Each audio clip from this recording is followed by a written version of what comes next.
Well, good morning, everybody. It's Daybreak here on iFiber One News Radio. I'm happy to have on the phone line doing the people's work in the District of Columbia, representing Washington's 6th District. It's Derek Kilmer. Morning, Derek. Hey, great to be with you. As always, it's nice talking with you. A lot of things going on in the news. We have some stuff to get to, but one of the big things that's been coming out recently is kind of appears to be the demise of the Graham Cassidy health care bill, and then the heels of that, we're starting to hear some rumblings on tax reform. How are you and your colleagues in the House feeling on the no vote for the health care reform, replace it and repeal, and then what you're hearing about any kind of tax reform coming up?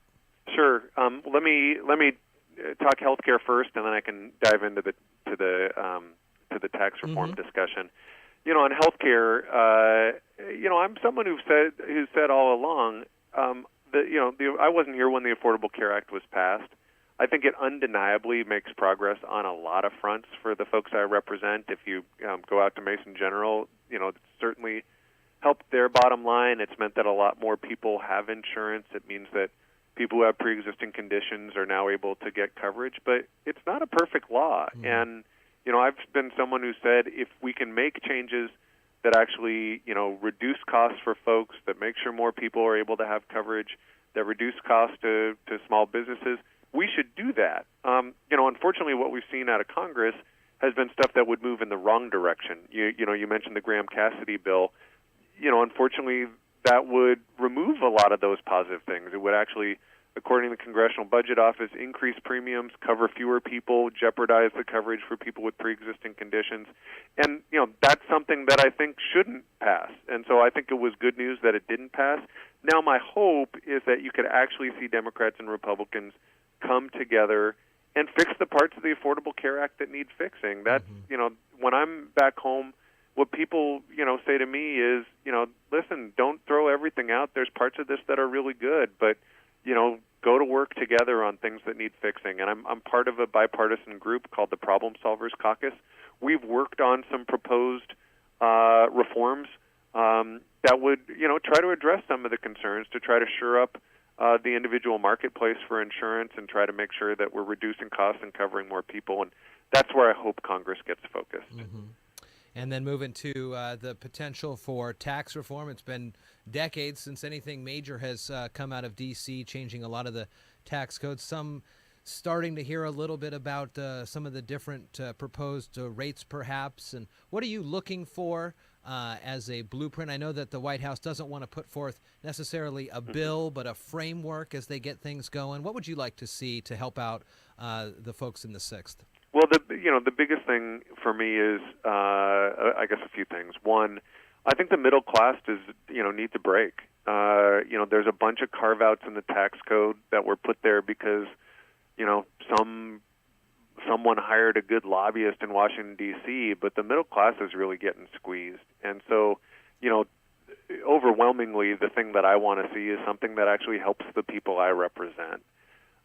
Two, I think we've got a tax code that is overly complex and pretty uncompetitive. I want to make sure that we're seeing a tax code that encourages investment and job creation in the United States of America, not someplace else. And so simplification of the code and something that makes our code more competitive, I think, is a positive. I think the two concerns that I have is at least what my Republican colleagues in the House have put out does two things that I'm pretty concerned about. One, it doesn't provide much in the way of relief for the middle class. Instead, it provides a big tax break for the wealthiest Americans. And two, it blows a giant hole into our deficit and into our national debt. And, for me, I want to see a tax reform approach that grows the economy. If you blow a giant hole in our national debt, most economists tell you that would be a substantial drag on economic growth. And so, I'd like to see this done in a responsible way. Again, I think this is something that, if there's a willingness in Washington, D.C., this is something that Democrats and Republicans should be able to work on together, and that's going to continue to be my push. In the news, of course, continuing on is the ongoing Russia investigation involving the president and the special counsel. It has kind of turned now towards social media and Facebook. We're starting to hear that the Russians or pro-Russian groups were able to purchase, at least I believe I read $100,000 at least in ads leading up to the 2016 election. What are you doing? What are you learning about this? And what are some things that we can be doing to stop this? 2018 is just months away. Yeah. So, this is a real concern. And I will tell you, you probably know this because you work in radio.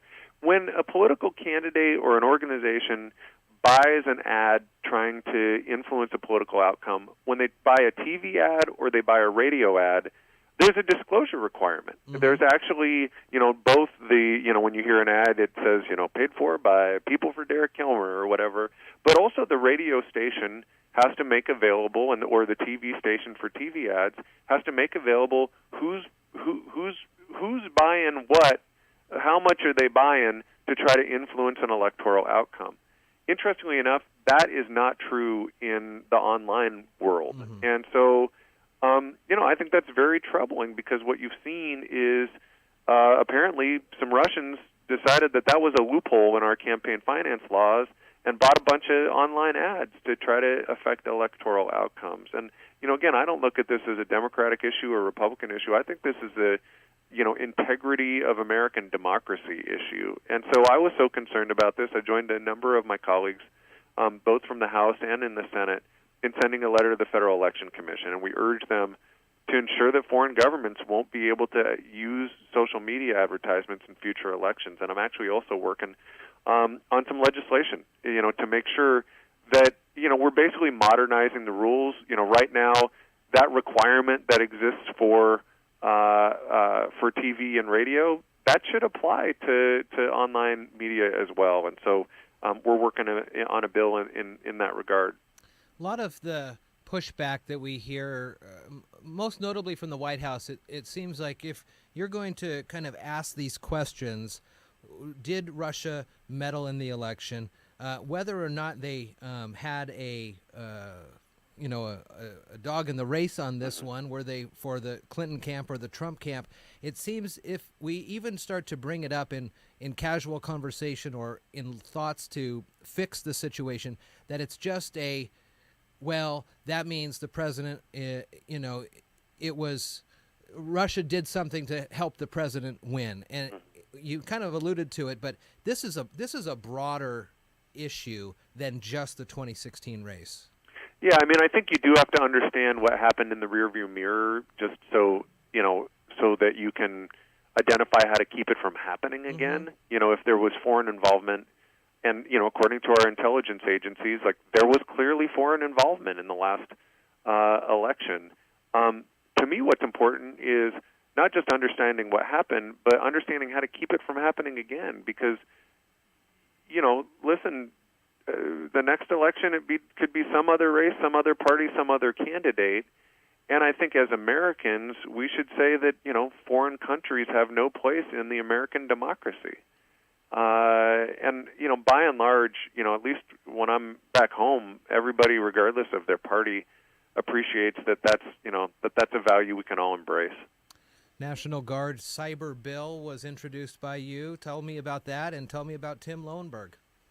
Yeah, I think a lot of folks back home know Tim Lowenberg. Tim was the Adjutant General of our National Guard for 13 years. He was in charge of all of our emergency response for quite some time in our state.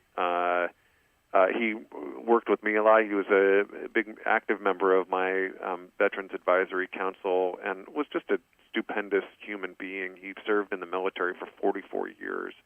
And I just admire the heck out of him. And unfortunately, he passed away recently. And one of the things that he worked with me a lot on was these issues around cyber attack and the potential role of the National Guard to be a real asset in combating cyber attacks. And we just introduced a bill that really looks at boosting the capability of the National Guard to actually provide some help in the event of a cyber attack and to prevent cyber attacks. It would create something called cyber civil support teams through the National Guard. We have civil support teams that can be called into duty, if there's either a terrorist event or, another threat. States have the capacity to call up the Guard and call up what are called civil support teams. What this bill would do, and it's a bipartisan bill, would create cyber civil support teams through the National Guard to really coordinate responses to significant cyber attacks. And we worked on that bill with Tim Lowenberg's input, and in fact, we named the bill after him. We called it the Major General Tim Lowenberg Cyber Civil Support Team Act. So I'm hopeful that we can get this passed. We've seen a lot of interest by Democrats, by Republicans, by private industry, by the National Guard, who want to see us get this done, and I hope we can. So is this something that could be done on Friday, I believe? We got some reports from, I think it was Homeland Security, that 21 states in the union had been tried to be breached from the election, and then we heard earlier this week that, well, maybe not one of the states, perhaps not in the list. And would this kind of be able to help the resources come to the states in that kind of an aspect? Well, it could. And, the reality is if you talk to a lot of state governments, and we've been in touch with the National Governors Association on this bill, states face cyber attack in part because they have a lot of our data. And so, just like financial institutions are facing cyber attack, there are state agencies that face cyber attack too. And so, unfortunately, most states simply don't have the wherewithal, they don't have the capability to defend against the cyber attack or to do something about it if there's a successful cyber attack. And that's where these cyber civil support teams could really be an extraordinary asset, and that's why we're pushing this. Bring it back here to the district and talk about the ongoing need for the help from the forest fires over this summer. We started to see a little bit of rain here in the Northwest, but nothing to take care of a lot of this. And the thought is that more work needs to be done to help in the future for forest fires, whether that's more thinning out or what do you think we need to do on a federal level specifically for us here in the Northwest? I think this is super frustrating for folks, in part because we're kind of chasing our tail right now. And you saw, tens of thousands of acres burned up. It had a huge impact on things like air quality. This is the first time in my memory I can recall my kids having their outdoor recess canceled because the air quality was so bad. And a big contributor to this is how Congress has failed to address an issue facing the Forest Service, and that is right now, basically the Forest Service gets its budget in silos. They get the budget for, prepping timber sales. They get the budget for doing road maintenance or trail maintenance. They get a budget for firefighting, and so they get their budget in silos. Unfortunately, in recent years, the budget for firefighting just gets absolutely consumed very, very early as a consequence of forest fires. And under the current approach, their only avenue is to raid all their other money. And so as a consequence, literally this year they're expecting nearly 2/3 of the Forest Service budget to go to firefighting. Wow. What that means is they're cannibalizing money from other areas that could actually prevent forest fires in the first place. I mean, as you point out, if you do some thinning, if you address some of the fuels on the forest floor, you could actually avoid these large-scale forest fires. And so I've sponsored a bipartisan bill to end this practice of fire borrowing and to treat large-scale forest fires like every other major natural disaster. In other natural disasters, the Federal Emergency Management Agency steps in and plays a role. That would, address a really big headache for the Forest Service. It would mean that we could hopefully avoid some of these large-scale forest fires, and hopefully it means we could put people to work because, right now the capacity for the Forest Service to prep timber sales and get timber sales out the door is really undermined as a consequence of this fire borrowing. We see statewide declarations of emergency. Is it because the governors are right there, they see the impact, and perhaps from a FEMA level, a national level, they look at the area where these are burning, and they're very low populations, a lot of it no population. Is that kind of why there's not the same declarations? Well, the issue is specifically, the federal government will step in if there's a substantial, cost in terms of private property and loss in that regard. Mm-hmm. The problem is if it's on federal land. So where we've seen, large-scale fires on federal land, right now that cost is borne almost entirely by the Forest Service. And again, it's just cannibalizing all of the rest of the Forest Service's capabilities and, keeping us from being able to do things like get timber sales out the door. Well, a lot of work to be done before the next fire season, and hopefully we're able to pass some things that help out all the folks here up along the West Coast and, all around the Northwest. Yeah, you bet. He represents the 6th District here in Washington very well. It's Derek Kilmer. It's always nice talking with Derek, and see you around, and we'll talk with you next time. Hey, thanks again. Good to talk to you. Good to talk with you. Bye-bye.